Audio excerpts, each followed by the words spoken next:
Test या वित्त में एरिया कहाँ तक कवर करना है, तब उसके बाद से आपका एक एक करके समझाया भी जाए और लिखवाया भी जाए। लिख लीजिए भाई आपका माने वित्त शास्त्र में हमें क्या पढ़ना है कंपटीशन के लिए और नेट के लिए सबके लिए। तो पहला आपका वित्त की परिभाषा यानी कि ला की डिफिनीशन पढ़ना है। डिफिनीशन ऑफ ला यानी कि वित्त की परिभाषा यानी कि वित्त किसे कहा जाए ये भी आपका पढ़ना है। और एक क्वेश्चन 2008 एक क्वेश्चन इससे भी बनने का चांस रहता है। दूसरा लिखिए विधि शास्त्र की परिभाषा यानी कि डिफिनीशन ऑफ जूरिस्प्रूडेंस। दूसरा लिखिए विधि शास्त्र की परिभाषा यानी कि डिफिनीशन ऑफ जूरिस्प्रूडेंस ये पढ़ना है। यहाँ से भी आपका एक क्वेश्चन बनने का पूरा चांस रहता है। तीसरा जो आपका पढ़ना है लिखिए पैराग्राफ चेंज कर लीजिएगा। 5 स्कूल पढ़ने हैं यानी कि 5 स्कूल या 5 विचारधाराएं, इसको कहते हैं 5 विचारधाराएं। पांचों लिख लीजिए। तो 5 विचारधाराएं या 5 स्कूल पढ़ना है। कौन कौन से स्कूल है वो पांचों के नाम हमने बताए थे क्रम से। पहला नेचुरल स्कूल या प्राकृतिक विचारधारा, लिखते रहे उसको।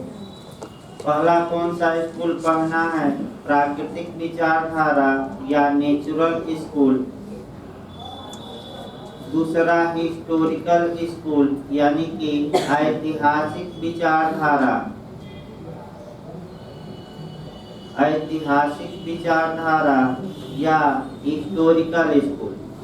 तीसरा आपका पढ़ना है एनालिटिकल स्कूल, हिंदी में इसे कहते हैं विश्लेषणात्मक विचारधारा।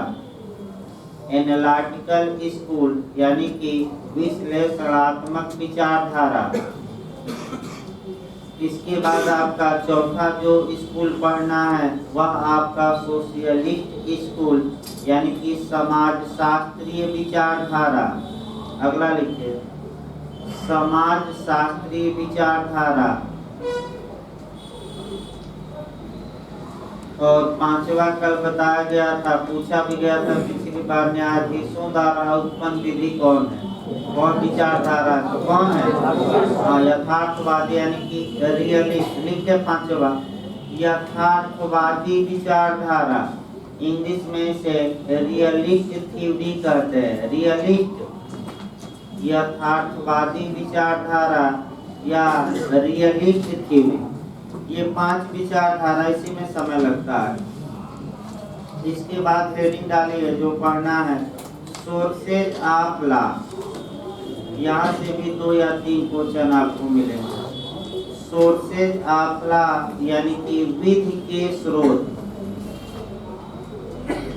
सोर्सेज ऑफ लॉ यानी कि विधि के स्रोत पढ़ने हैं। तो 3 स्रोत कल हमने बताया था और वही आपका लिखना है। कौन कौन बताया था, पहले लेजिस्लेचर यानी कि विधायन। देखिए कौन कौन इसमें पढ़ना है। विधायन पढ़ना है यानी कि लेजिस्लेचर, लेजिस्लेशन कहा जाता है भाई, विधायिका होगा। लेजिस्लेशन पढ़ना है। दूसरा आपका प्रथा और रूल यानी कि कस्टम और यूजेज। प्रथा और रूढ़ पढ़ना है, कस्टम और यूजेज, ये भी हल्का सा समझा गया था कल। प्रथा और रूढ़ पढ़ना है। तीसरा जो हमें पढ़ना है जुडिशियल प्रेसिडेंट या न्यायिक पूर्व निर्णय। जुडिशियल प्रेसिडेंट या न्यायिक पूर्व निर्णय, हिंदी में कहते हैं न्यायिक पूर्व निर्णय। ये 3 सोर्सेज ऑफ लॉ यानी कि विधि के स्रोत हमें पढ़ना है। इसके बाद लिखिए, अगला लिखिए भाई, विधि के स्रोत के बाद लिखिए। इसके बाद लिखिए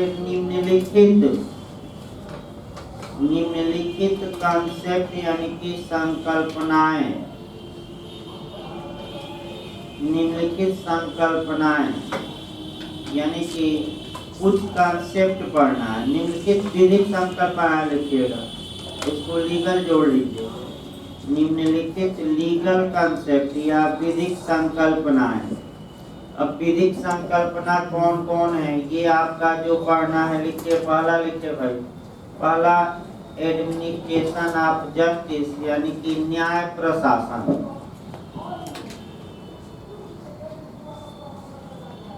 हेलो, बताइए हो। अभी क्लास में हम 1 घंटा बाद आपको फोन करते हैं। हाँ, विधिक संकल्पनाओं में पहला आपका क्या पढ़ना है? एडमिनिस्ट्रेशन ऑफ जस्टिस, यानी कि न्याय प्रशासन।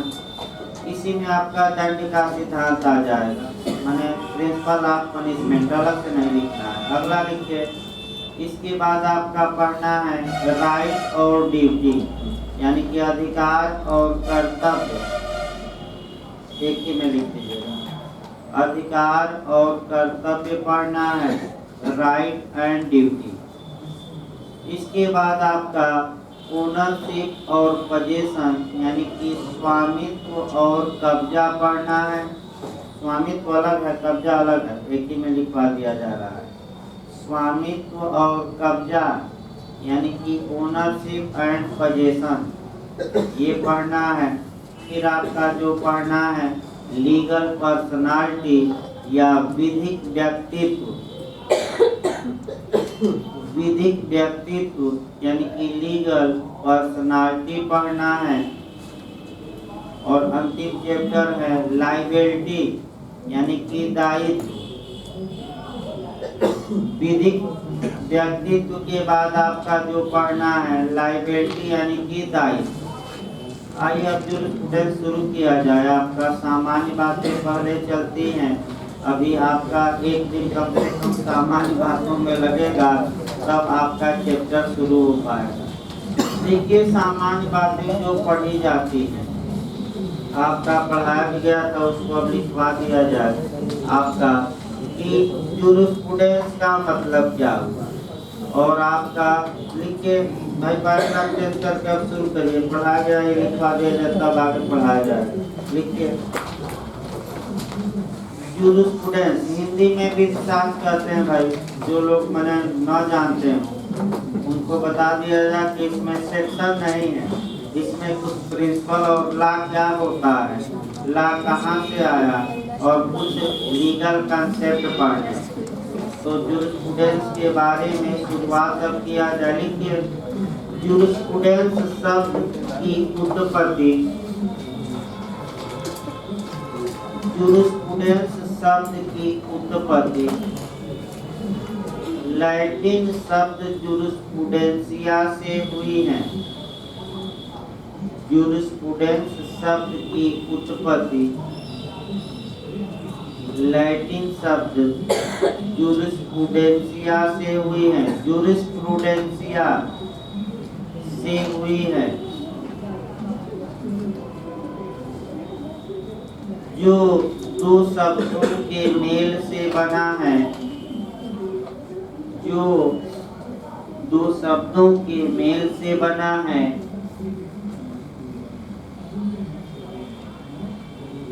जूरिस तथा प्रूडेंसिया, यानी कि पहला शब्द क्या है?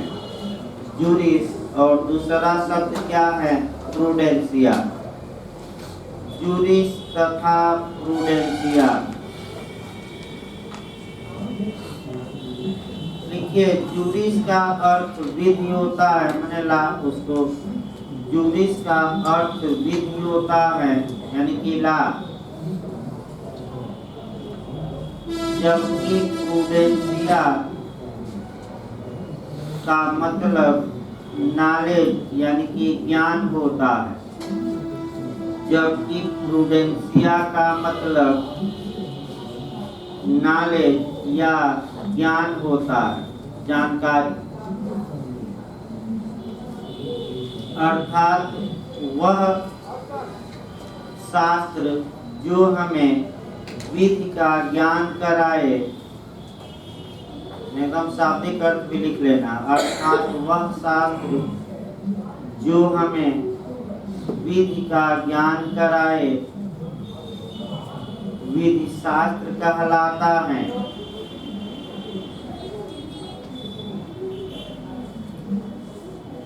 जो शास्त्र हमें विधि का ज्ञान कराए विधि शास्त्र कहलाता है। अतः पहला क्वेश्चन आपका यूपीजे का, अतः हेराल्ड जे लास्की ने, ये क्वेश्चन 3-4 बार आप अंडरलाइन करते रहे जो बताएगा। अतः हेराल्ड जे लास्की ने विधि शास्त्र को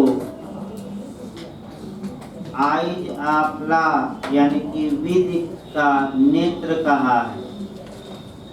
अतः हेराल्ड जे लास्की ने इसे माने जूरिस्प्रूडेंस को, इसे आइज आपला यानी कि विधि का नेत्र का, अंडरलाइन कर लीजिए 3-4 बार ये क्वेश्चन यूपीजे में आ चुका है।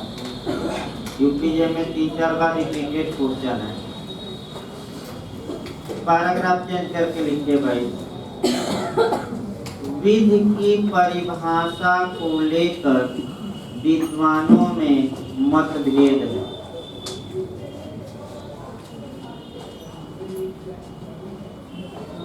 विधि की परिभाषा को लेकर विद्वानों में मतभेद है। इस कारण से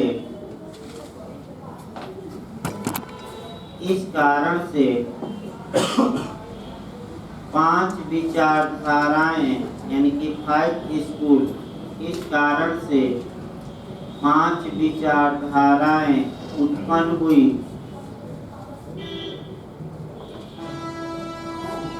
जो निम्नलिखित हैं,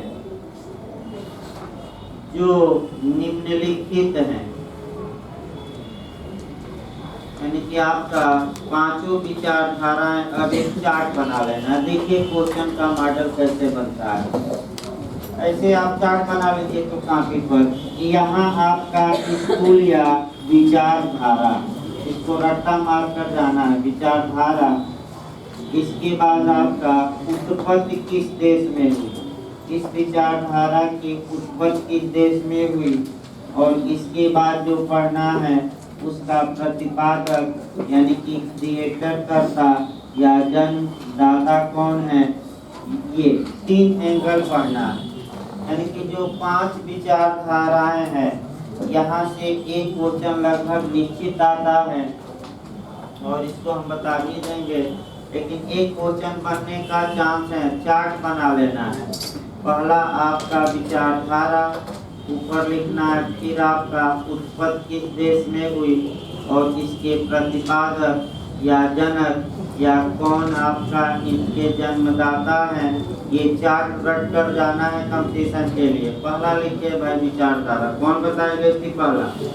प्राकृतिक। लिखिए अब भाई, इतना तो याद रखिए, आपका 2 दिन से यही पंचौरा हो रहा है, इतना तो याद रखिए कि पुराने जो नए लोग हैं वो तो भाई ठीक है, नहीं आएगा, अभी पढ़ाया जाएगा तब आएगा, लेकिन जो लोग 2-3 दिन से पढ़ रहे हैं उनको तो याद रखना पड़ेगा।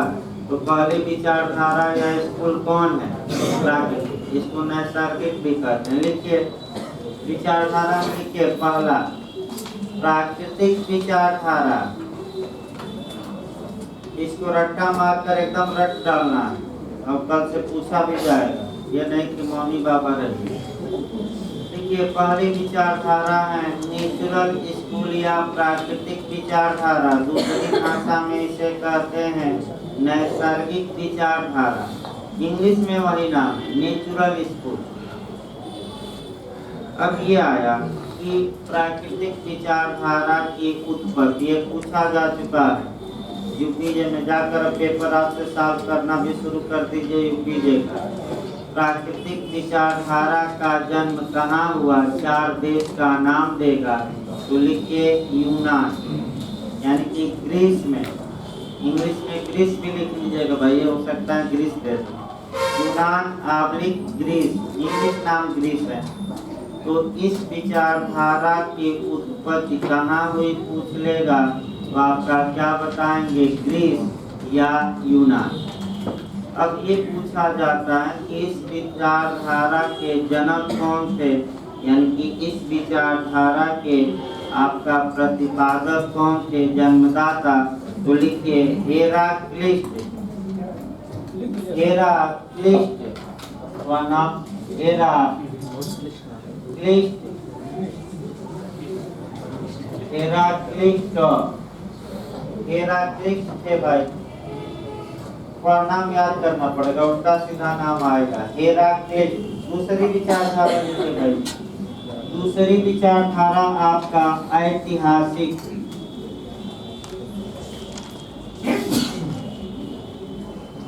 ऐतिहासिक विचारधारा यानी कि हिस्टोरिकल स्कूल। दूसरी विचारधारा कौन है, ऐतिहासिक विचारधारा। इसकी उत्पत्ति आपका जर्मनी में हुई, उत्पत्ति में लिखिए जर्मनी, इसकी उत्पत्ति जर्मनी में हुई और इसके जन्मदाता या इसको पैदा करने वाले कौन थे, तो सैविनी, सैविनी, सैविनी, ऐसे लिखे भाई, सैविनी, सैविनी। तीसरा लिखिए एनालिटिकल स्कूल यानी कि विश्लेषणात्मक विचारधारा। तीसरा आपका एनालिटिकल स्कूल या विश्लेषणात्मक विचारधारा। इसका जन्म इंग्लैंड में हुआ, ये भी क्वेश्चन यूपी में आ चुका है। इसका जन्म इंग्लैंड में हुआ और इसके प्रतिपादक या जन्मदाता जॉन ऑस्टिन थे, जॉन ऑस्टिन। इसके प्रतिपादक जॉन ऑस्टिन थे, ये याद करके जाना है। चौथा लिखिए सोशलिस्ट स्कूल यानी कि समाजशास्त्रीय विचारधारा, समाजशास्त्रीय विचार